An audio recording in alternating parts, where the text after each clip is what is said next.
လူတွေကငါလူဖြစ်စဉ်ခါတော့ကဘာတွေလုပ်ခဲ့တယ်ဆိုတဲ့စကားလေးတွေပါတယ်နော်မနုဿေတုမနုဿဘူတောလူတွေကလူဖြစ်စဉ်အဲ့ဒီစကားလုံးလေးရဲ့အဓိပ္ပာယ်ကိုယူပြီးတော့ဘုန်းကြီးဒီကနေ့ညလူတွေကလူဆိုတာကိုဟောဖို့ပါနော်လူတွေကလူဆိုတော့လူတွေကလူမဟုတ်သူတွေရောရှိနေသေးတယ်ဆိုတဲ့အဓိပ္ပာယ်ရတယ်အေးလူလောကမှာလူရလို့ဖြစ်လာပြီးတော့တချို့လူတွေကလူမဖြစ်ဘူးလို့ဆိုလို့ရှိရင်လူဘဝရရချင်းရရချိုးမနှက်တဲ့ပုဂ္ဂိုလ်တွေကိုရည်ညွှန်းပြီးတော့ဝိမာနဝတ္ထုပါဠိတော်ကြီးကိုဖွင့်ဆိုတဲ့အထက်ကထာဆရာကလူတွေကလူမဟုတ်သူ၃မျိုးအကြောင်းကိုဖွင့်ဆိုထားတာရှိတယ်လောကမှာလူရလို့ဖြစ်လာပြီးတဲ့အခါမှာလူ၃မျိုးခွဲခြားကြည့်လို့ရလူ၄မျိုးခွဲခြားကြည့်လို့ရတယ်အဆိုးဘက်က၃မျိုးအကောင်းဘက်က၁မျိုးဘယ်လိုခွဲကြည့်မလို့ဆိုရင်လူလောကလူရလို့ဖြစ်လာတဲ့အခါမှာအချို့ရာဇဝတ်ပြစ်မှုတွေကျူးလွန်သည့်အတွက်ကြောင့်ထောင်သွင်းအကျဉ်းချလို့သက်ဆိုင်ရာအာဏာပိုင်တွေကခြေဖြတ်လက်ဖြတ်နှိပ်စက်ညှဉ်းပန်းခြင်းကိုခံနေရတဲ့လူတွေဆိုတာဟိုးရှိခေတ်ကတည်းကရှိခဲ့ဦးတယ်နော်ဘုန်းကြီးတို့မြတ်စွာဘုရားဟောထားတဲ့အင်္ဂုတ္တရနိကေမှာဝိဇ္ဇသုတ်တံဆိုတာရှိအဲ့ဒီဝိဇ္ဇသုတ်တံမှာဒိဋ္ဌဓမ္မိကဝိဇ္ဇသံပရာယိကဝိဇ္ဇမျက်မှောက်ဘဝမှာကြုံတွေ့ရတဲ့အပြစ်ဒဏ်နဲ့ဘုဒ္ဓမလွန်လောကနောက်ဘဝမှာကြုံတွေ့ရမယ့်အပြစ်ဒဏ်နှမျိုးဆိုပြီးတော့ခွဲဟောထားမကောင်းတာလုပ်တဲ့ပုဂ္ဂိုလ်ဒီမျက်မှောက်မှာလည်းပြစ်ဒဏ်ခံရတယ်ဓမ္မလွန်မှာလည်းပြစ်ဒဏ်ခံရတတ်တယ်အဲ့ဒီထဲမှာအာနာပိုင်ဘုရင်မင်းတွေကရာဇဝတ်မှုကျူးလွန်တဲ့ပုဂ္ဂိုလ်ဤအမျိုးစုံနဲ့ညှင်းဆဲပြီးတော့ပြစ်ဒဏ်ခတ်တဲ့အကြောင်းတွေရေးထားတာကြောက်ခမန်းလေးလေးပဲအဲ့ဒါကိုမြန်မာစာပေမှာ32ပါးသောကံကြမ္မာလို့စာထဲမှာပါတယ်တကယ်ကတော့ကံကြမ္မာဆိုတဲ့စကားလုံးကဒီနေရာမှာအကုသိုလ်ကံကိုပြောတာမဟုတ်ဘူးကမ္မကရဏဆိုတဲ့စကားလုံးကလာတဲ့ကံကြမ္မာကမ္မကရဏဆိုတာနှိမ့်ဆက်ညှဉ်းပန်းမှုမျိုးစုံဖြင့်နှိမ့်ဆက်ညှဉ်းပန်းမှုကိုခံရတယ်တဲ့လူတွေရဲ့သမိုင်းကြောင်းကိုပြန်ကြည့်ပေါ့မကောင်းမှုအကုသိုလ်လုပ်တဲ့ပုဂ္ဂိုလ်တွေကိုအာနာပိုင်ဘုရင်မင်းတွေကအမျိုးစုံသူတို့ကိုပြစ်ဒဏ်ခတ်ကြတယ်ဘုရားမြတ်စွာလက်ထက်တော်ခါကာလတော်ကဇေရဝံကျောင်းတော်ကြီးနဲ့ဆက်ပြီးတော့ဇေရဝံဥယျာဉ်ကြီးနဲ့ဆက်လက်ရဲ့တောအုပ်ကြီးတစ်ခုရှိတယ်အဲ့ဒီတောအုပ်ကြီးထဲမှာတခိုး900တပုံ900အဲ့ဒီတောအုပ်ကြီးကအန္တဝနသူကန်းတော်လို့ခေါ်တယ်အဲ့ဒီသူကန်းတော်ကြီးထဲမှာတောထဲမှာပုံအောင်ပြီးတော့လူတွေကိုလူရက်ပြီးတိုက်ခိုက်လူယူနေတဲ့တခိုးတပုံ900ရှိတယ်အဲ့ဒီ900ကတနေ့ကျတော့ကောသလမင်းကြီးကတခါတရံအချမ်းရံအဆောင်အရှောက်နဲနဲနဲ့ဘုရားမြတ်စွာကျောင်းတော်ကိုလာပြီးတော့ဘုရားဖူးလေးရှိတယ်အဲ့ဒီလိုဒီတခါဘုရင်ကြီးဇေရဝံကျောင်းကိုအချမ်းရံအဆောင်အရှောက်အနည်းငယ်နဲ့သာလာမယ်ဆိုရင်အဲ့ဒီတပုံ900တခိုး900ကဝိုင်းပြီးတော့ဘုရင်ကြီးကိုဖမ်းရမယ်လို့စီမံကြတဲ့ဟုတ်ကဲ့လားအဲ့လိုစီမံတဲ့အခါကျတော့ဘုရင်ဆိုတာဘုံကံရှိတဲ့ပုဂ္ဂိုလ်ဆိုတော့အဲ့ဒီတည်င်းကပေါက်ကြားသွားပြီးတော့ဘုရင်နာရောက်တော့သူတို့ကမလောက်ကြံပြီးဘုရင်ကြီးကစစ်တပ်ကိုဆင်လွတ်ပြီးတော့တောကြီးကိုဝိုင်းတောထဲမှာရှိတဲ့တပုံ900လုံးကိုဖမ်းလိုက်နိုင်တယ်တဲ့ဖမ်းပြီးတော့ဘယ်လိုပြစ်ဒဏ်ခတ်တယ်လို့ဆိုလို့ရှိရင်ဇေရဝံကျောင်းကနေပြီးတော့တာဝတိပြည်တဲကိုဝင်တဲ့လမ်းတစ်လျှောက်မှာ လက်ဝကတိုင်ကြီးတွေထူပြီးတော့အဲ့ဒီလူတွေတယောက်နဲ့တယောက်မျက်နှာချင်းဆိုင်ထားပြီးတော့လက်ဝကတင်ပြီးတော့အဲ့ဒီလူတွေကိုကားစဉ်ကြက်ထားတဲ့နော်ရှင်းတော့ကဘယင်းနေဆိုတာသူတို့ရဲ့အသက်ကိုရန်ရှာပြီးဆိုလို့ရှိရင်ဒီလိုပြစ်ဒဏ်ခတ်လို့ရှိကြတယ်သမိုင်းမှာထင်ရှားရှိအဲ့ဒီလိုညှင်းဆဲနှိပ်စက်မှုအမျိုးစုံနဲ့အပြစ်ဒဏ်ခတ်ခံရတဲ့ပုဂ္ဂိုလ်တွေဟာလူထဲမှာဘာနဲ့တူတယ်လဲလို့ရှိရင်လူငရဲသားတွေနဲ့တူတယ်တဲ့အဲ့ဒီပုဂ္ဂိုလ်တွေဟာကုသိုလ်ကောင်းမှုလုပ်ဖို့အခွင့်အရေးရှိပါအောင်မလားမရှိဘူးဝိမာနဝတ္ထုအတ္တကရာကြီးကအဲ့ဒီပုဂ္ဂိုလ်တွေဟာမနုဿနေတကြီးကလူတွေကငရဲသားတွေပါတဲ့ဒုက္ခခံနေရတဲ့ပုဂ္ဂိုလ်တွေဟောလူဖြစ်ပေမဲ့လို့ငရဲခံနေရတဲ့ပုဂ္ဂိုလ်တစ်မျိုးရှိတယ်ဆိုတာကိုဖော်ပြထားတာနော်ဒီနောက်တစ်မျိုးကြတော့လူလောကရောက်လာတော့လည်းပဲကံမကောင်းအကြောင်းမလှလို့အတိတ်ဘဝကဒါနကောင်းမှုတွေမလုပ်ခဲ့တဲ့အတွက်ကြောင့်အမတန်ဆင်းရဲတဲ့မိသားစုတွေမှာလူလာဖြစ်စားရမယ်မယ်တောက်ရမယ်မယ်နေစရာမရှိအလွန်ဆင်းရဲတဲ့ထမင်းနတ်မှအောင်မစားရတဲ့ပုဂ္ဂိုလ်မျိုးတွေကလည်းလောကကြီးမှာအများကြီးပဲရှိတယ်နော်ဗမာပြည်အနေနဲ့မရှိဘူးလို့ဆိုတော့မှပဲဗမာပြည်ရဲ့အိမ်နာနီးချင်းဖြစ်တဲ့အိန္ဒိယနိုင်ငံမှာဆိုလို့ရှိရင်အများကြီးရှိတယ်ဒါတွေလမ်းမှာတွေ့ရတယ်စားစရာတောက်စရာမရှိအောင်လူဦးရေကများပြားတော့စားစရာတောက်စရာမရှိတခါတော့ကြားဖို့လိုက်ကြပါလိမ့်မယ်ဟိုအာဖရိကနိုင်ငံတွေကအီသီအိုပီးယားဆိုတဲ့နိုင်ငံကြီးမှာမိုးကောင်ရေရှားဖြစ်ပြီးတော့အစာရေစာဆွန့်ရှားလို့လူတွေငတ်ပြတ်ကုန်တာလေနော်အဲ့လိုငတ်ပြတ်မှုတွေကတ္တယောခိုင်းတယ်လို့ခေါ်တာပေါ့ဒုဗိခန္တရကတ်အဲ့ဒီလိုကတ်ကြီးဆိုင်ပြီဆိုရင်လူတွေဟာမိုးခေါင်ရေရှားဖြစ်ပြီးတော့စိုက်လို့ပြိုးလို့မရဘူးတဲ့မြတ်စွာဘုရားလက်ထက်တော်ခါကာလတုန်းကဝေလင်စာတို့ဝေသာလီတို့ဆိုတာဒီလိုကိန်းမျိုးတွေကြုံခဲ့ဘူးတဲ့မြတ်စွာဘုရားသခင်ကိုယ်တော်မြတ်12ဝါမြောက်ကဝေလင်စာမှာဝါဆိုတယ်အဲ့ဒီဝါကတ်တဲ့အချိန်ဝေလင်စာမှာဘလို့အချိန်တွေဖြစ်တုံဆိုတော့မိုးခေါင်သည့်အတွက်ကြောင့်စဘာတွေစိုက်လို့မရဘူးတဲ့စဘာသိဏ္ဍာန်တွေမထွက်ဘူး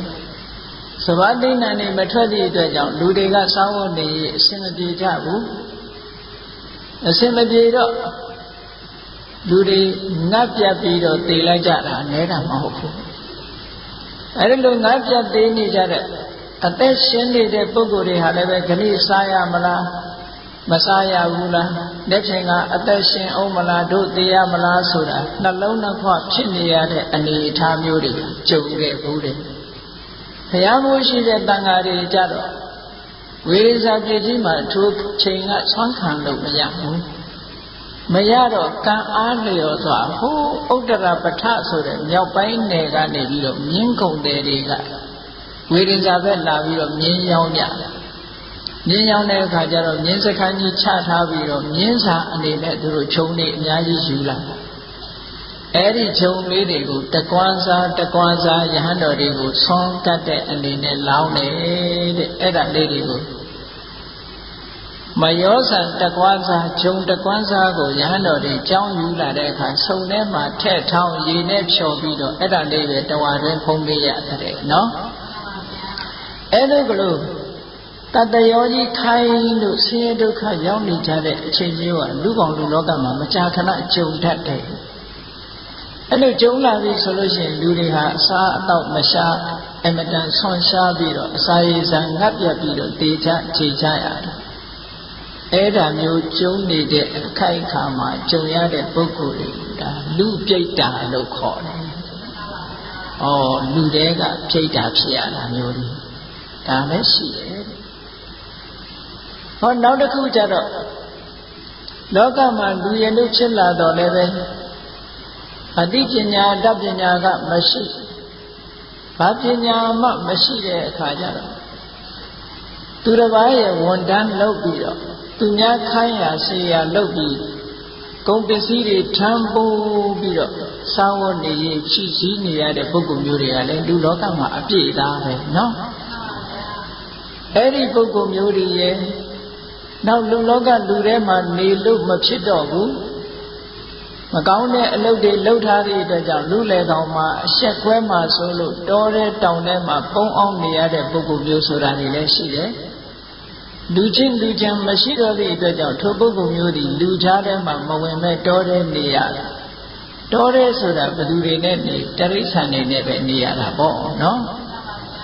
အဲ့ဒါလိုတောရတရိစ္ဆာန်တွေနဲ့တောထဲမှာပုံအောင်နေရတဲ့ပုဂ္ဂိုလ်တွေကိုအထက်ကရာဆရာကြီးကလူတွေကလူမဟုတ်ဘူးတဲ့လူတွေကတရိစ္ဆာန်ဟောဒါကသူတို့ရဲ့အခြေအနေတွေကိုကြည့်ပြီးတော့လူအမျိုးအစားခွဲလိုက်တာဟုတ်ကဲ့လူတွေကလူဆိုတာကတော့လူရလို့ဖြစ်လာပြီးတော့လူပေါင်းလူဘဝမှာနေကြတယ်စာဝတ်နေရေးပြည်လဲလို့လူလောကမှာတင့်အောင်တင့်နေကြတဲ့ပုဂ္ဂိုလ်တွေပေါ့မြတ်စွာဘုရားသခင်ကိုရောမြတ်ကတော့လူတွေကလူကိုတစ်ခါထပ်ပြီးတော့၃မျိုးခွဲပြတော်မူတယ်ဒါလည်းပဲဘုန်းကြီးတို့တရားချက်ခင်သူတော်စင်ပြိဿတ်တို့တွေဟာလူတွေကလူပိသားကြရဲ့လားလို့ဆိုတာဒီတရားကိုနာပြီးလို့ရှိရင်ကိုယ်လူပိသားအောင်ကြိုးစားကြင်ကြံကြိုးကိုအထုတ်ဖို့လိုအပ်ပါတယ်နော်မြတ်စွာဘုရားသခင်ကိုရောမြတ်ကအန္တသုတ်တံမှာလူဆိုတာတဲ့၃မျိုးခွဲကြည့်လို့ရတယ်မျက်စိအမြင်နဲ့ကြည့်ပြီးတော့ခွဲလိုက်တယ်လူလောကမှာမျက်စိနဲ့ကွင်းအလင်းမရတဲ့မျက်မမြင်သူကံဆိုတာလူလောကမှာရှိတယ်နော်မျက်စိနဲ့ကွင်းအလင်းမရတဲ့ပုဂ္ဂိုလ်ကိုလူတွေကဘယ်လိုခေါ်တော့ဆိုရင်ဒုက္ခိတမျက်မမြင်လို့ဒီလိုခေါ်ကြတာနော်ဒုက္ခိတလို့ခေါ်ကြတယ်တချို့ပုဂ္ဂိုလ်ကြတော့မျက်စိနှလုံးရှိရာကနေတစ်လုံးကဆုံးရှုံးသွားတော့မျက်လုံးလေးတစ်လုံးသာရှိတဲ့ပုဂ္ဂိုလ်မျိုးလည်းလောကကြီးမှာရှိတယ်တချို့ပုဂ္ဂိုလ်ကြတော့မိမွေးတိုင်းဖမွေးတိုင်းမျက်စိနှလုံးပြည့်ပြည့်စုံစုံလည်းရှိတယ်ဒါပဂရိမျက်စိကိုကြည့်လို့ရှိရင်လူဟာဒီလို၃မျိုးထွက်မလာဘူးလားနံပါတ်1ပုဂ္ဂိုလ်ကအန္တမျက်မမြင်သူခံ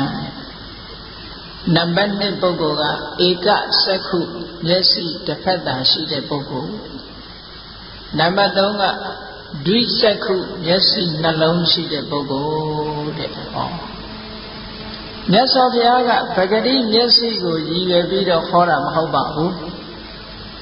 မျက်မမြင်သူကန်းဆိုတာဘယ်လိုပုဂ္ဂိုလ်ပြောတာတော့လို့ဆိုတော့လောကမှာလူရည်လို့ဖြစ်လာတဲ့အခါမှာအသက်မွေးဝမ်းကြောင်းပညာရက်ဆိုတာရှိတယ်နော်မရသေးတဲ့စီစဉ်ဥစ္စာတွေရအောင်ရပြီးသားစီစဉ်ဥစ္စာတွေတိုးပွားအောင်ဘယ်လိုလုပ်ရမလဲဆိုတဲ့အသိပညာရှိတဲ့ပုဂ္ဂိုလ်အသိပညာရှိတဲ့ပုဂ္ဂိုလ်ရှိတယ်လို့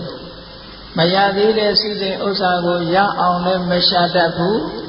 ရပြီးသားရှိတဲ့ဥစ္စာကိုလည်းတိုးပွားအောင်မလုပ်တတ်ဘူးလုပ်တဲ့ပညာရသူ့မှာမရှိဘူးဆိုရင်အဲ့ဒီမျက်စိတစ်လုံးချုပ်ပြီပေါ့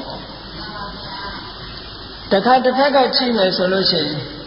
လူဆိုတာစီးပွားရှိယုံပိုက်ဆံရှိယုံနဲ့ပြီးတာမဟုတ်ဘူးကိုချင်းတရားကောင်းဖို့လည်းလိုအပ်သေးတယ်လုံတဲ့တရားမလုံတဲ့တရားအပြစ်ရှိတယ်အပြစ်မရှိဘူးဒီလိုဟာခွဲခြားသိဖို့လိုတယ်ကုသိုလ်အကုသိုလ်ခွဲခြားသိဖို့လိုတယ်မနုဿလူဆိုတဲ့စကားလုံးကိုကဘုန်းကြီးတို့ပါဠိစာပေမှာကုသလကုသလံမနတိသာနာတိတိမနုသောကုသလကုသလံကုသိုလ်အကုသိုလ်ကိုမနတိသာနာတိတိတ္တိဣတိတတ္တမထို့ကြောင့်မနုသောမနုဿလူမြည်ပါပေတော့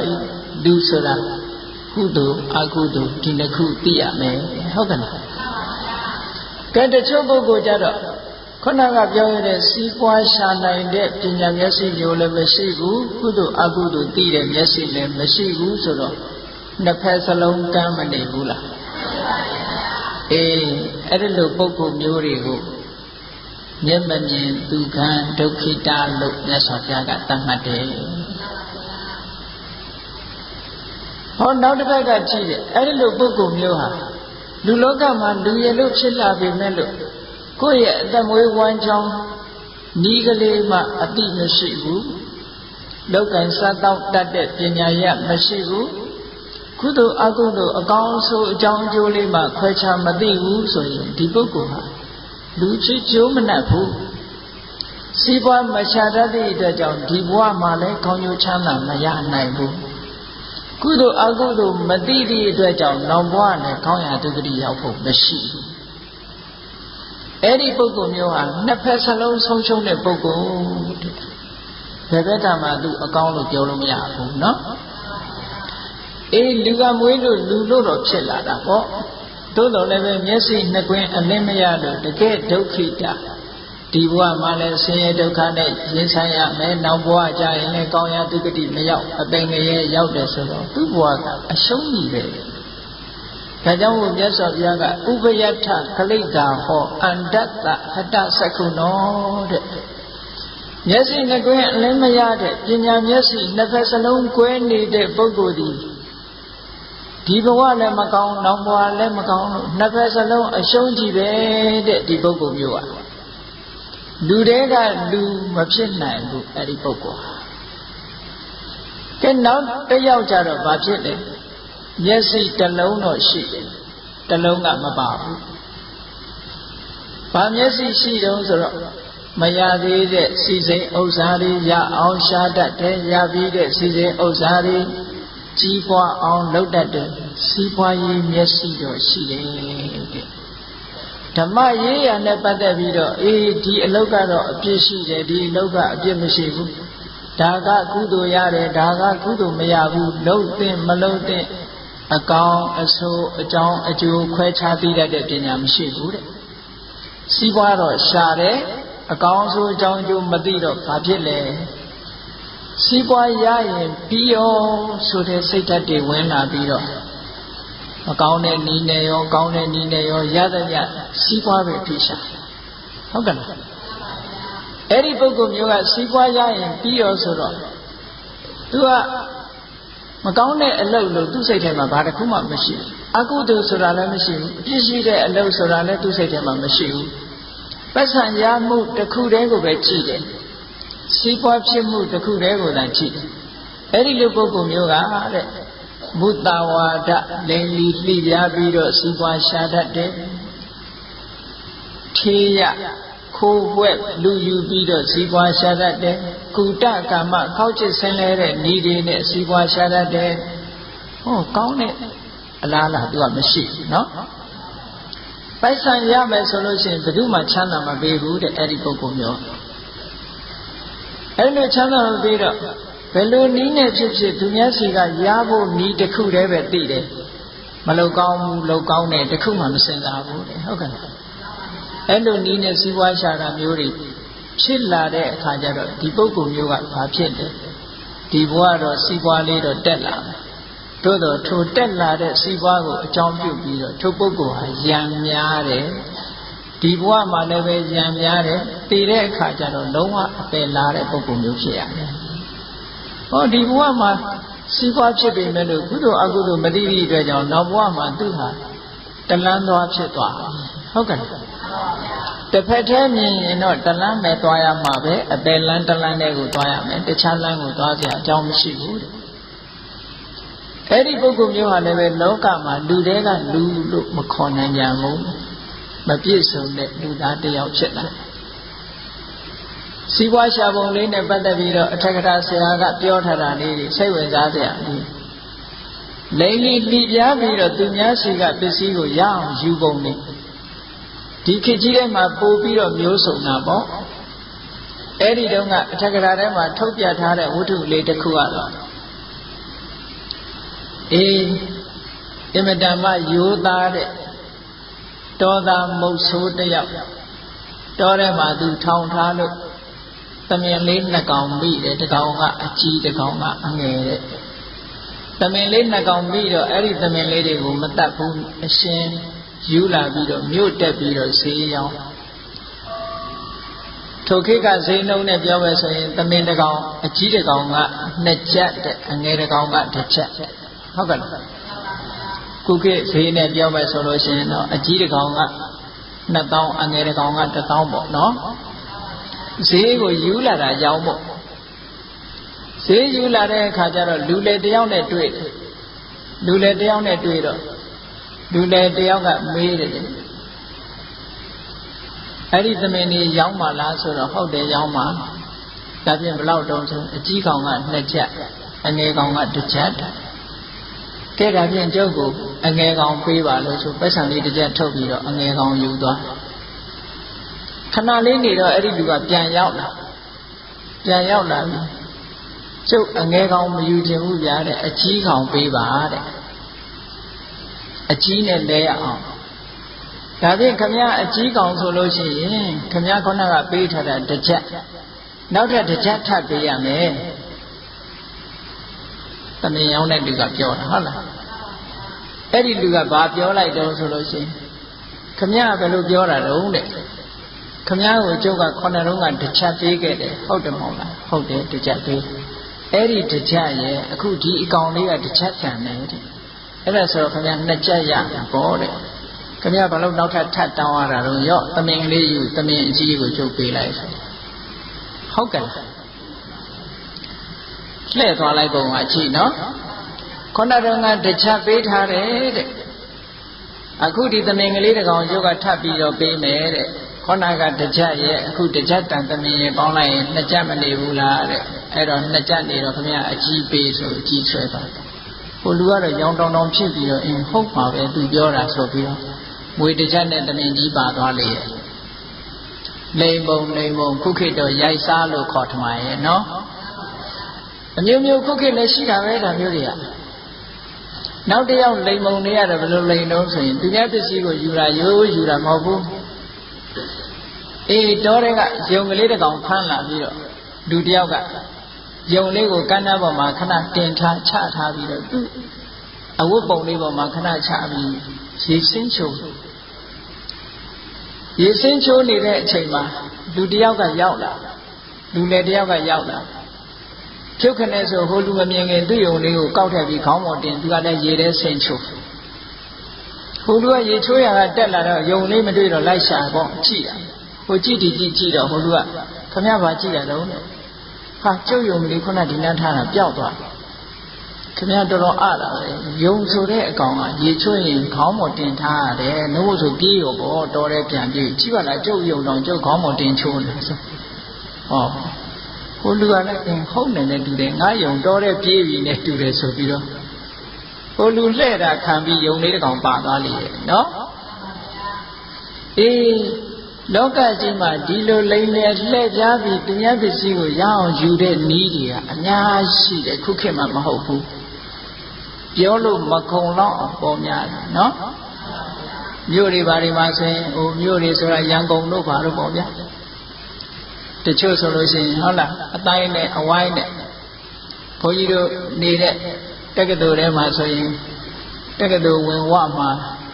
ရဲဌာနတစ်ခုရှိတာမကြာခဏကပိုင်းနိုင်လို့တဲ့အဲ့ဒီထဲကကားတွေအဲ့ဒီဘက်ကိုမောင်းလာတယ်တခါတော့ဆိုရင်အဲ့ဒီတက္ကသိုလ်ကျောင်းဝင်းတဲ့တောင်မှပဲကပိုင်းနိုင်ကဆင်းပြေးပြီးဝင်ပြေးလာသေးတယ်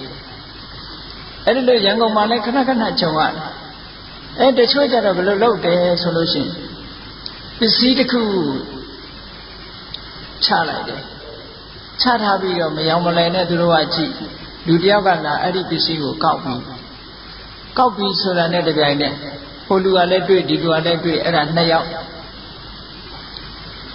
ခမည်းလည်းရတယ်ကျုပ်လည်းရတယ်လားဒီပစ္စည်းကိုလဲကြမယ်နဲ့ဆိုသွားပြီးတော့အဲ့ဒီပစ္စည်းကိုယူသွားပြီးတော့တကယ်ကတော့အတုပဲနော်အဲ့ဒီအတုနဲ့အစ်စ်ကိုမရရအောင်အဲ့ဒီသူကလိန်လီပြီးတော့ယူလိုက်ပြန်တာအဲ့ဒါမျိုးတွေကလည်းပြေးနေတာပဲနော်တချို့ကြတော့လက်စွပ်တွေဘာတွေကိုမန်းပေးမယ်ဆိုပြီးတော့စိန်လက်စွပ်အစ်စ်တွေကိုယူပြီးတော့စိန်လက်စွပ်ယုံတဲ့သူကလည်းယုံပေးလိုက်တယ်ဟိုကလက်စွပ်အတုနဲ့လဲပြီးတော့ပြန်ပေးလိုက်တယ်ဒါမျိုးတွေလည်းပြေးနေတာပဲအဲ့ဒီလိုပုဂ္ဂိုလ်မျိုးတွေကိုဘာခေါ်တော့လို့ဆိုတော့ဧကသက္ခု တစ်ဖက်သာမြင်တဲ့ပုဂ္ဂိုလ်တွေလို့ဒီလိုပြောတာနော်တစ်ဖက်မြင်တဲ့ပုဂ္ဂိုလ်ဟာထေယေနကုတကမေနမုသဝါဒေနစုဘယံခိုးတယ်တဲ့ခိုးတာဤမျိုးမျိုးနဲ့ခိုးယူတယ်တရားမရှိဘူးကုတကမ္မကောက်ချက်တဲ့ဤတွေအသုံးပြုတယ်မုသဝါဒလိမ့်လိတိစားတယ်ဟောအဲ့ဒီဤတွေနဲ့ကုသလောဟောတိသင်္ကာတုံစီးပွားရှာတဲ့နေရာမှာအလွန်ကျွမ်းနေတဲ့အဲ့ဒီဤနဲ့စီးပွားရှာတဲ့နေရာသို့တော့အဲ့ဒီပုဂ္ဂိုလ်ရဲ့နောင်ဘဝမကောင်းဘူးဒီဘဝလည်းကောင်းလားဆိုမကောင်းဘူးဒီလူကငါလိန်သွားတာဆိုပြီးတော့အလိန်ခံရတဲ့သူကဘယ်ကြည်လိုက်မလဲဟုတ်ကဲ့အလိန်ခံရတဲ့ပုဂ္ဂိုလ်ကတွေ့ရသင်ချိုင်းဆိုပြီးတော့ဒီလူကိုအမြဲချောင်းနေတော့တာပေါ့အဲ့ဒါကြောင့်မို့လို့ဟောဒီလိုလူဘဝရောက်လာတဲ့အခါမှာဧကဆက်ခုစီးပွားသာရှာတတ်တယ်မရရအောင်တရားပစ္စည်းမတရားတဲ့နည်းနဲ့ရအောင်ယူတတ်ပြီးတော့ကောင်းတယ်မကောင်းဘူးအကောင်းအဆိုးအကြောင်းအကျိုးခွဲခြားပြီးတော့ကုသိုလ်အကုသိုလ်ခွဲခြားပြီးတော့မသိဘူးတဲ့မျက်စိတစ်ဖက်သာရှိတယ်အဲ့ဒီပုဂ္ဂိုလ်မျိုးဟာလည်းပဲတလန်းသွားပဲနောက်ဘဝကျတော့မကောင်းတဲ့ဘဝမှာလုံးဝဖြစ်ဒီဘဝမှာလည်းပဲဆင်းရဲဒုက္ခမျိုးစုံနဲ့ကြုံရတယ်အဖန်ခံရတယ်အစီခံရတယ်အဲ့ဒီပုဂ္ဂိုလ်မျိုးတွေဟောနောက်တတ္တိယပုဂ္ဂိုလ်ကြတော့ဒွိစက္ခုမျက်စိနှစ်ဖက်ရှိလူလောကရောက်လာလို့ရှိရင်မျက်စိနှစ်ဖက်ရှိဖို့လိုအပ်တယ်အဲ့ဒီမျက်စိနှစ်ဖက်ဆိုတာဘာလို့မရသေးတဲ့စီစဉ်ဥစ္စာတွေရအောင်ရှာတတ်တယ်စီပွားလုပ်တတ်တယ်လို့ပြောတာနော်ရပြီးသားစီစဉ်ဥစ္စာတွေဘယ်လိုတိုးအောင်လုပ်မယ်ဆိုတာစီပွားရေးနဲ့ပတ်သက်တဲ့ကျွမ်းကျင်တဲ့လိမ္မာတယ်တစ်ဖက်ကစီပွားရှာတတ်တယ်ဟုတ်တစ်ဖက်ကကြည့်လိုက်ကုသလာကုသလေဓမ္မေဇာနာတိကုသိုလ်တရားအကုသိုလ်တရားတွေကိုသိတယ်။သာဝေဇာနာဝေစေဓမ္မေဇာနာတိအပြစ်ရှိတဲ့တရားအပြစ်ကင်းတဲ့တရားမျိုးကိုသိတယ်။ဟောအကောင်းအဆိုးအကြောင်းအကျိုးသိတယ်။မကောင်းတာဆိုမလုပ်ဘူးအပြစ်ရှိတာကိုမလုပ်ဘူး။တစ်ဖက်ကစီးပွားရှာတယ်တစ်ဖက်ကကိုယ်ချင်းတရားကိုထိမ့်သိမ့်တယ်။ဒီလိုဖြစ်ရလောကကြီးဟာစီးပွားရေးတစ်ခုတည်းတိုးတက်ရုံနဲ့မဖြစ်ဘူးတဲ့စီးပွားရေးဘက်ကလည်းတိုးတက်ရမယ်စိတ်ဓာတ်ရေးရာကိုချင်းတရားဘက်ကလည်းတိုးတက်ရမယ်နှစ်ဖက်စုံတိုးတက်မှလူတွေကလူတော်လူကောင်းဖြစ်ပါတယ်ဟောမြတ်စွာဘုရားကဒါကိုဟောတယ်နော်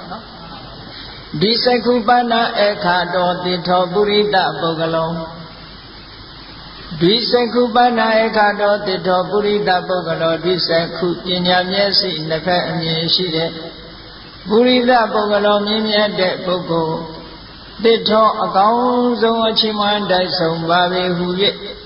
အခါတော်ကောင်းစွာမဲ့တွေဟောအပ်ပါပေသည်ဟု၍ဘဂဝါရွှေဘုံတော်လည်းခင်ရှင်တော်မြတ်ဖရာသည်အဝေါစကောင်းစွာမဲ့တွေဟောကြားတော်မူခဲ့ပါပေတည်း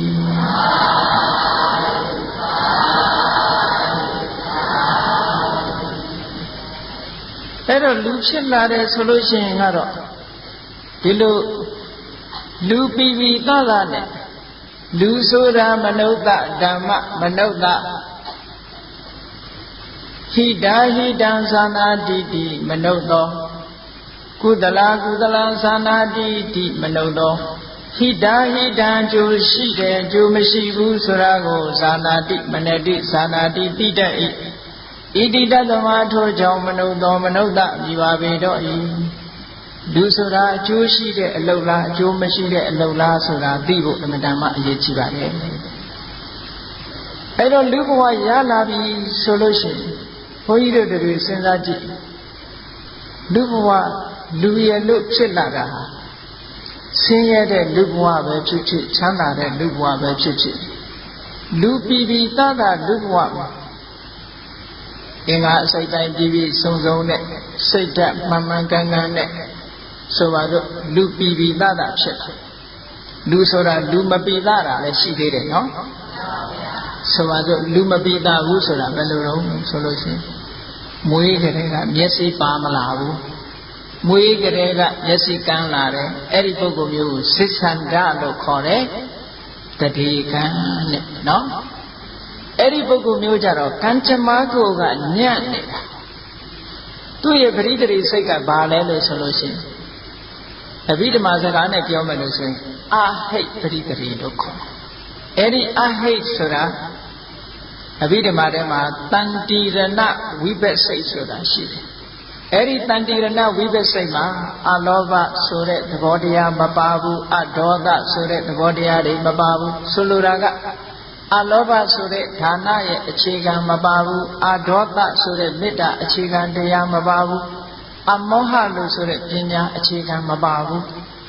အခြေခံကောင်းတွေတစ်ခုမှမရှိတဲ့ပရိသေရိစိတ်နဲ့ပရိသေရိနေလာတယ်သို့တော့အဲ့ဒီပရိသေရိစိတ်လေးဟာကုသကံရဲ့အကျိုးတရားတဲ့ကုသကံကအောင်မြင်ကုသကံမဟုတ်ဘူးဆိုပါစို့မအောင်မြင်တဲ့မျိုးစိတ်လေးကိုစိုက်လိုက်လို့ရှိရင်အပင်လေးကမအောင်မမြင်လေးပေါက်လာတာနော်အမြစ်ကလေးတော့ထွက်ပါရဲ့မအောင်မြင်ဘူးအပင်ကလေးတော့တက်လာရဲ့မအောင်မြင်ဘူးအဲ့ဒါမျိုးလိုပဲကုသိုလ်ကံကမအောင်မြင်သည့်အတွက်ကြောင့်ရရှိလာတဲ့အကျိုးတရားမအောင်မြင်ဘူးတဲ့မအောင်မြင်သည့်အတွက်ကြောင့်မိဘဝမ်းထဲကနေပြီးတော့တတိကံဆိုပြီးတော့မျက်စိပါမလာဘူးနာမကြဘူးဆွမ်းအားနေတယ်ဟောမျိုးစုံတတိတရေတွေကဖြစ်လာတဲ့ပုဂ္ဂိုလ်တွေတချို့ဆိုလို့ရှိရင်ဘာဖြစ်လာတော့ဆိုလို့ရှိရင်ပရိသေရိကလေးကအုံနောက်ကမပြည့်စုံဘူးကဲအုံနောက်လို့ပဲပြောကြပါစို့လူတော့ဟုတ်တယ်အကောင်းအဆိုးအကြောင်းကျိုးဘာမှမသိဘူးနောက်ဆုံးမှာသမင်းစားဖို့တောင်မှမိဘကနေပြီးနာနာနေစားလိုက်ဝါလိုက်နဲ့ပြောနေရတဲ့ပုဂ္ဂိုလ်မျိုးတွေရှိတယ်ဘုန်းကြီးတို့တလောကရန်ကုန်မြို့မှာအိမ်တိတ်ရောက်သွားတော့အဲ့ဒီအိမ်မှာကလေးမလေးတယောက်တွေ့အဲ့ဒီလိုအခြေအနေမျိုးဖြစ်နေရှာမိခင်လှုပ်တဲ့ပုဂ္ဂိုလ်ကသူ့အသက်ဘယ်လောက်ရှိလို့ဆိုအသက်စိတ်ရှိပြီတဲ့ကလေးလေးလိုပဲမိဘကနေပြီးတော့ထမင်းကျွေးရတယ်ထမင်းကျွေးတဲ့အခါမှာဝါခိုင်းမှဝါတယ်မျိုးချခိုင်းမှမျိုးချတယ်အသိစိတ်အလွန်အားနဲ့အမေရိကန်ရောက်နေတဲ့ဗမာမိသားစုတူလည်းဘုန်းကြီးတို့တွေ့တယ်လူလေးကချောချောလှလှပဲသို့တော့ခုနလိုအုံနောက်မမှန်တာဖြစ်လာသည့်အတွက်ကြောင့်အနန္နာကအမိအဖညီကိုမောင်နှမတူတယောက်ကမဆောင်ရှောက်ရင်သူဘာမှမလုပ်တတ်ဘူးသူကဟောဒါတွေဟာပြန်ပြီးတော့တွက်ကြည့်မယ်ဆိုလို့ရှိရင်ကိုယ်အတိတ်ဘဝကကုသကံရဲ့အားနည်းချက်တွေလို့ဒီလိုပြောမှာနော်အဲ့တော့လူရည်လို့ဖြစ်လာလို့ရှိရင်တရေကမပြည့်စုံလာသည့်အတွက်ကြောင့်လူပီပီတတ်မဖြစ်ဘူးတဲ့ဝန်တော့ဝန်ပိုးကြီးဖြစ်နေတယ်အဲ့ဒါအာဟိပฏิတရိအာဟိကုသလဝိပပရိသေရိနဲ့ပရိသေရိနေတဲ့ပုဂ္ဂိုလ်ကြီးလို့ပြောတာကဲလူရည်လို့ဖြစ်လာတဲ့အခါမှာဆင်းရဲတာပဲဖြစ်ဖြစ်ချမ်းသာတာပဲဖြစ်ဖြစ်မဟာဝိပဿိလို့ဆိုတဲ့အလောဘဆိုတဲ့အခြေခံပါတယ်အဒေါသဆိုတဲ့အခြေခံလေးတွေပါတယ်ဒီတဲ့ပို့ကောင်းလို့ရှိရင်အမောဟဆိုတဲ့ပညာရဲ့အခြေခံလေးတွေပါလာတယ်ဟောအဲ့ဒါလိုစိတ်မျိုးနဲ့ပရိသေရိနေလာအလောဘအဒေါသလို့ဆိုတဲ့ဒီအခြေခံနှစ်ခုပါတဲ့ပုဂ္ဂိုလ်ကိုဒွိဟိတ်ပုဂ္ဂိုလ်လို့ခေါ်တယ်အလောဘအဒေါသအပြင်အမောဟလို့ဆိုတဲ့ပရိသေရိဉာဏ်ကလေးရဲ့အခြေခံမှာပါလာလို့ရှိရင်တိဟိတ်ပုဂ္ဂိုလ်လို့ခေါ်တယ်အဲ့ဒီတိဟိတ်ပုဂ္ဂိုလ်ဆိုလို့ရှိရင်မတ္တမဖြတ်လတ်ရှိတယ်သူများပြောတဲ့စကားနားထောင်လိုက်တာနဲ့အကောင်ပြောတာလားအဆိုးပြောတာလားသူကခွဲခြားသိနိုင်တယ်လုံးသိလားမလုံးသိဘူးလားဆိုတာခွဲခြားသိတတ်တယ်ပညာသိရင်လည်းထက်ထက်မြက်မြက်ရှိတယ်အဲ့ဒါတိဟိတ်ပုဂ္ဂိုလ်လို့ခေါ်တာနော်အဲ့ဒါလို့ဒွိဟိတ်ပုဂ္ဂိုလ်ပဲဖြစ်ဖြစ်တိဟိတ်ပုဂ္ဂိုလ်ပဲဖြစ်ဖြစ်လူလောကမှာလူရည်လို့ဖြစ်လာကြပြီတဲ့ဖြစ်လာကြလို့ရှိရင်တိဟိတ်ပုဂ္ဂိုလ်ဆိုလို့ရှိရင်အလွန်မှဖြတ်လတ်ရှိပြီးတော့ခုခေတ်စကားနဲ့ပြောရင်ဆိုအိုင်ကျူကောင်းတယ်ပေါ့ဗျာနော်အိုင်ကျူကောင်းတယ်ပေါ့အေးအိုင်ကျူကောင်းတယ်ဆိုတဲ့ပုဂ္ဂိုလ်မျိုးတွေဖြစ်လာပြီဆိုရင်ဘာတင်ထက်ထက်မြက်မြက်ရှိတာလူတွေကလူဖြစ်အဲ့ဒီပုဂ္ဂိုလ်မျိုးကတော့အဆိုးမပြတ်နိုင်ဘူးလားလို့ဆိုရင်သူ့ရဲ့စိတ်ဓာတ်တို့ပတ်ဝန်းကျင်အခြေအနေတို့မိကောင်းဆွေကောင်းတဲ့ပေါင်းသင်းမှုမရှိတာတို့မကောင်းတဲ့လူနဲ့ပေါင်းမိတာဆိုတဲ့ပစ္စုပန်အကြောင်းတွေနဲ့သူကလူဆိုးတော့ဖြစ်တတ်တယ်ဟုတ်ကဲ့အိုင်ကျူကောင်းပြီးတော့လူဆိုးဖြစ်သွားတာကြားဘူးတယ်မို့လားဖရာလက်ထက်တုန်းကရှင်အင်္ဂုလိမာလဆိုတာရှင်အင်္ဂုလိမာလဆိုတာတာမန်ပုဂ္ဂိုလ်မဟုတ်ဘူးတက္ကသိုလ်ကျောင်းသားကြီး ရင်ရဲ့အကြံပေးပရောဟိတ်ကြီးရဲ့သားလူကလည်းအဆင့်တန်းမြင့်တယ်သူ့နာမည်ကအဟိတကဘယ်သူမှမငြင်းဆဲဘူးဆိုတဲ့နာမည်နဲ့သို့တော့တက္ကသိုလ်ပညာသင်ရင်းကနေအပေါင်းအသင်းတွေမှားပြီးတော့တောထဲမှာလူသားသမားကြီးဖြစ်ပြီးတော့ဟောတာအမတန်မှကြောက်စရာကောင်းတဲ့နာမည်ကြီးတဲ့လူသားသမားကြီးတူဖြစ်သွားတယ်အဲ့ဒါလို့လူလောကမှာလမ်းလွဲစရာအကြောင်းတွေအများကြီးရှိတာပေါ့ဒါကြောင့်မို့လို့လူရည်လို့ဖြစ်လာလို့ရှိရင်မနုဿဓမ္မလို့ခေါ်တဲ့လူကျင့်စဉ်ကျင့်ဝတ်တွေကိုကျင့်မှုအမှန်တမ်းအရေးကြီးပါတယ်။နိဗ္ဗာန်မရအောင်မကျင့်နိုင်သေးတောင်မှမနုဿဓမ္မလို့ခေါ်တဲ့လူရည်ကျင့်ဝတ်တွေကိုကျင့်မယ်ဆိုရင်တဘွားကနေတဘွားသွားတဲ့အခါမှာလည်းချမ်းချမ်းသာသာရှိတယ်။ဒုက္ခေနဒုက္ခအနုခန္ဓဝါလို့ဆိုတဲ့ဒီဘဝကလည်းချမ်းသာတယ်နောက်ဘဝကျတော့လည်းချမ်းသာတယ်ဟိုနောက်ဘဝတွေကျတော့လည်းချမ်းသာတယ်နောက်ဆုံးနိဗ္ဗာန်ထိအောင်ချမ်းသာဒုက္ခရသွားနိုင်တယ်အဲ့ဒါကြောင့်မို့လို့ဒီဘဝမှာရလာတယ်ဆိုရင်မနုဿဓမ္မလူကျင့်ဝတ်ဆိုတာသိဖို့လိုတယ်နော်လူကျင့်ဝတ်ဆိုတာတခြားမဟုတ်ဘူးတဲ့အဓိကတော့၅ပါးသီလပါပဲ၅ပါးသီလမှာမပြည့်စုံဘူးဆိုလို့ရှိရင်ဘလောက်ပဲစီးပွားရှာတတ်ပညာမျက်စိတစ်ဖက်သာရှိ၅ပါးသီလပြည့်စုံပြီဆိုလို့ရှိရင်ပညာမျက်စိနှစ်ဖက်ရှိတယ်အဲ့ဒီပုဂ္ဂိုလ်မျိုးဟာအမြတ်ဆုံးပုဂ္ဂိုလ်လူထဲမှာမေတ္တာမှထူးခြားတဲ့ပုဂ္ဂိုလ်လို့ပြောအောင်တမက်တဖို့မရချင်နေပါစေအခြေခံအားဖြင့်လူတွေမှာဘာရှိရမလဲလို့ဆိုရင်ဟောဒီ၅ပါးသီလဆိုတာမြတ်စွာဘုရားသခင်ကိုရောမြတ်ကဒါတွေအကုသိုလ်ဖြစ်စေလို့ဟောထားလို့အကုသိုလ်ဖြစ်တာမဟုတ်ဘူးတဘာဝကိုကအပြစ်ရှိတဲ့တရားတွေတဲ့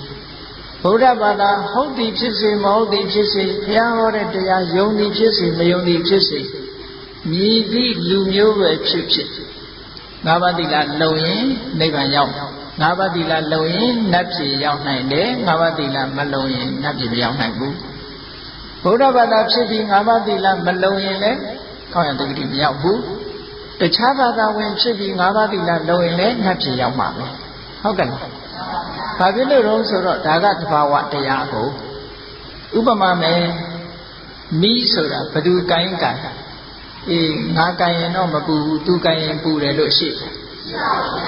မိဆိုတာဒါကို natural law လို့ခေါ်တယ်သဘာဝတရား law of nature the law of nature ဆိုတာသဘာဝတရားရဲ့မှန်ကန်နေတဲ့သဘာဝတရားတစ်ခုမြတ်စွာဘုရားဟောတာမှန်ကန်နေတဲ့သဘာဝတရားကိုဟောတာမြတ်စွာဘုရားကဒါလို့ရင်အကုသိုလ်ဖြစ်စေလို့အမိန့်ချထားလို့အကုသိုလ်ဖြစ်တာမဟုတ်ဘူးနော်ဘယ်ခေတ်ဘယ်ခါကာလပဲဖြစ်ဖြစ်တဲ့ပါဏာတိပါဒသူအသက်ကိုတတ်မယ်ဆိုလို့ရှိရင်တုတ်ပြန်မှုကဘာလာသလဲဆိုရင်သူအသက်တတ္တိအတွက်ကြောင့်ကိုယ်မှာအသက်တိုးမယ်သတ်ခံရမယ်တဘာဝနိယာမတရားကြီးပဲဒါ reaction လို့ခေါ်တယ်တုံ့ပြန်လာတာတုံ့ပြန်လာတဲ့တဘာဝတရားတွေကိုလူတွေကတတိထားမိခြင်းမှာထားမိတယ်နော်တဘာဝတရားဆိုတာအမြဲတမ်းတုံ့ပြန်နေတာတုံ့ပြန်တတ်တဲ့တဘာဝတရားသူများကိုတိုက်ကိုတတ်လိုက်ပြီးဆိုလိုက်တာနဲ့တကြိမ်နဲ့ကိုယ်စီမှာတုံ့ပြန်မှုတွေရောက်လာတယ်အဲ့ဒီတုံ့ပြန်မှုကကောင်းတဲ့တုံ့ပြန်မှုမဖြစ်ဘူးမကောင်းတဲ့တုံ့ပြန်မှုတွေဖြစ်လာတယ်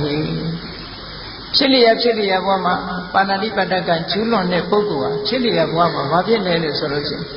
အသက်တိုးတယ်ယောဂါတွေများတယ်လူဘဝရောက်လာတယ်ယောဂါတွေများယောဂများတယ်အသက်တိုးတယ်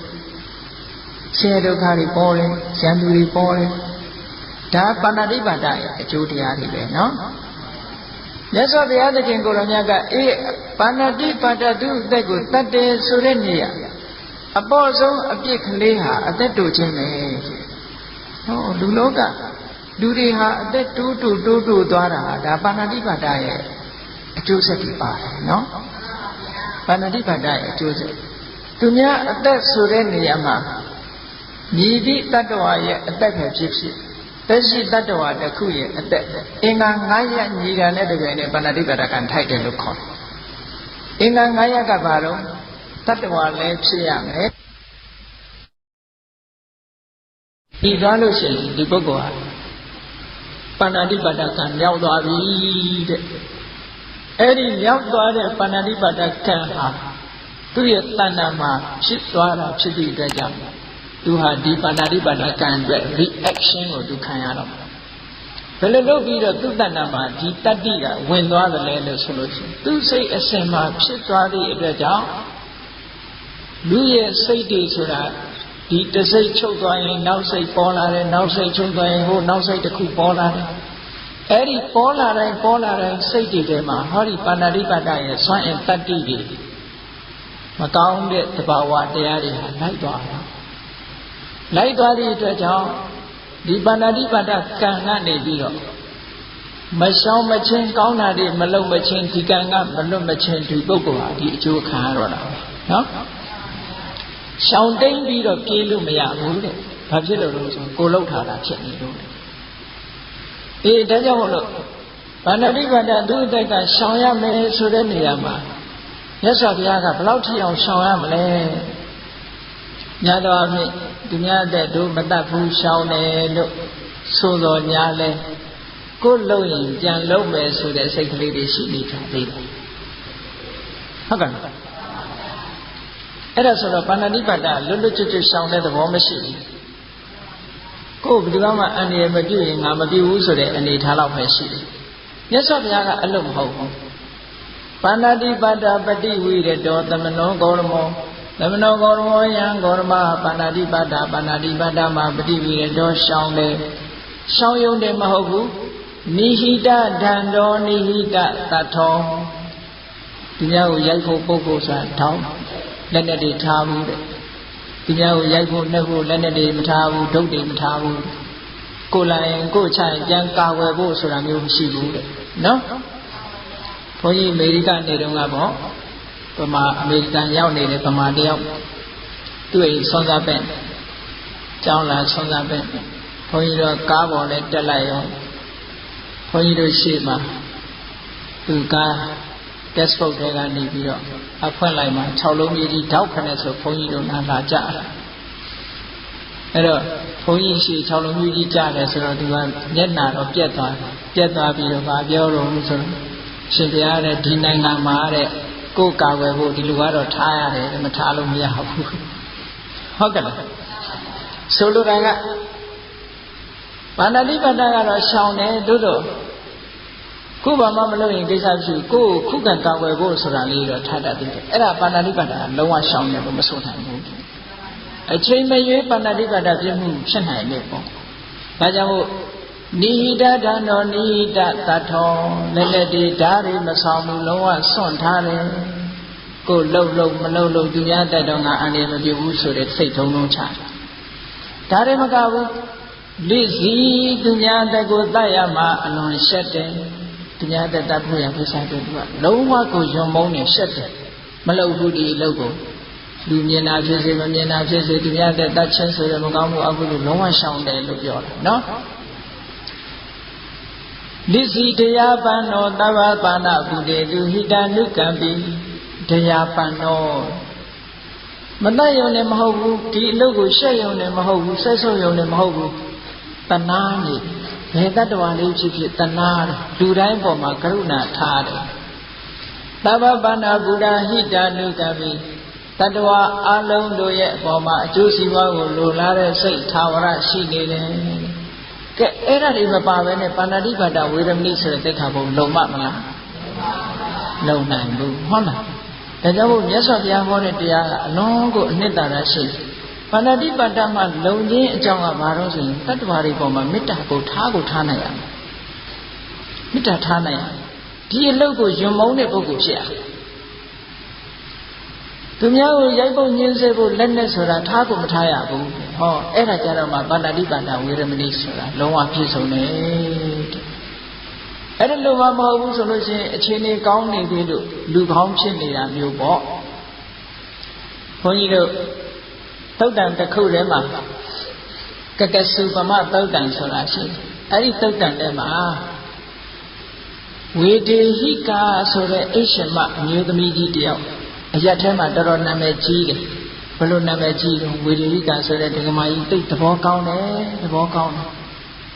အလုံးကိုသဘောကောင်းတယ်အလုံးပေါ်မှာအမတန်မှချိုးသားတယ်ဆက်ဆံရေးကောင်းတဲ့သဘော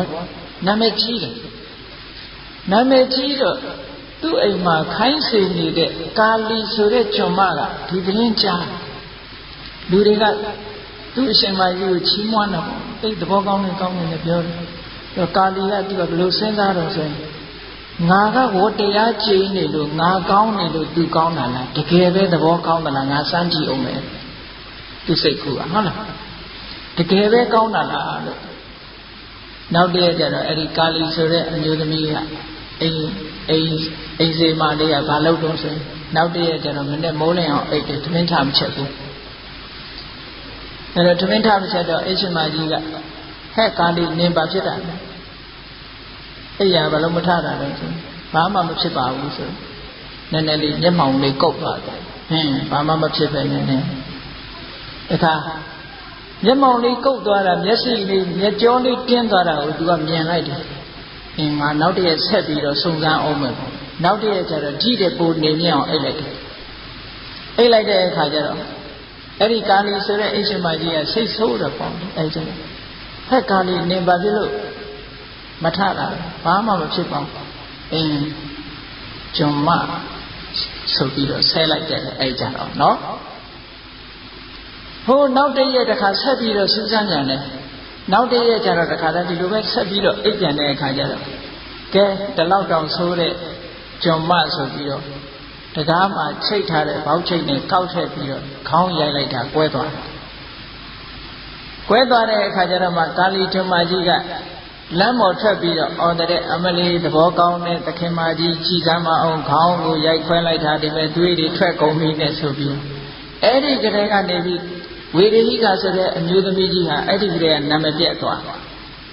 သဘောကောင်းတာမဟုတ်ဘူးအဲ့တော့ဆိုလိုတာကတစ်ဖက်သားကသဘောကောင်းလို့သဘောကောင်းနေတာကိုသဘောကောင်းလို့တွက်လို့မရဘူးတဲ့ဟုတ်ကဲ့ပင်ကိုကောင်းမဟုတ်ဘူးသူတော်လို့ကိုကောင်းနေတဲ့သူတော်ကောင်းတွေဖြစ်နေတာကိုသူတော်အောင်ကိုကကောင်းတဲ့သူတော်ကောင်းမဟုတ်ဘူးသူကပတ်ဝန်းကျင်ကတော်နေလို့သဘောကောင်းနေတဲ့သဘောကောင်းမျိုးတဲ့ကဲအဲ့ဒါလို့မဖြစ်ရဘူးတဲ့ပင်ကိုကကောင်းတဲ့ပုဂ္ဂိုလ်ဖြစ်ရမယ်လို့ဒီလိုဆိုလိုတာနော်အဲ့ဒါလို့မနုဿဓမ္မဆိုတဲ့လူရဲ့ကျင့်ဝတ်တရားတွေပြီးပြင်းကျင့်သုံးနိုင်ပြီဆိုတဲ့အခါကျတော့မှကုသလမနတိသာနာတိတိမနုဿောကုသလကုသိုလ်အကုသိုလ်ကိုမနတိသာနာတိတိတဣတိတသမထိုကြောင့်မနုဿောမနုဿမိပါပေတော့ဤတို့ငါးပါးသီလကိုပြီးပြင်းနဲ့သူများဥစ္စာမခိုးယုံနေမဟုတ်ဘူးလမ်းပေးကြတာကစကိုယ်ပစ္စည်းမဟုတ်ရင်လက်ဖြားနဲ့မှမတို့ဘူးသူများမပေးတဲ့ပစ္စည်းဆိုရင်လုံးဝမယူဘူးစင်ကြယ်တယ်သူများပစ္စည်းဆိုရင်လုံးဝမပတ်သက်ဘူးဟောအဋ္ဌိဏဒါနမူတဝါဒဘယ်တော့မှလိမ်မပြောဘူးမူသားစကားဟုတ်လားမူသားမပါလင်္ကာမချောဆိုပြီးတော့လင်္ကာချောအောင်လုပ်နေတာမျိုးဆိုတဲ့မူသားမျိုးတောင်မပြောဘူးတဲ့ဟုတ်ကဲ့ဘယ်တော့မှဆိုမှန်တဲ့စကားကိုသာပြောတယ်ရှေ့စကားနောက်စကားမှန်တာတွေကြည့်ပဲပြောတယ်ကာမေတုမိစ္ဆာစာရသူတစ်ပါးရဲ့တာမေယစောကားမှုဆိုတာစိတ်แท้ကတော့မပြစ်မှားဘူး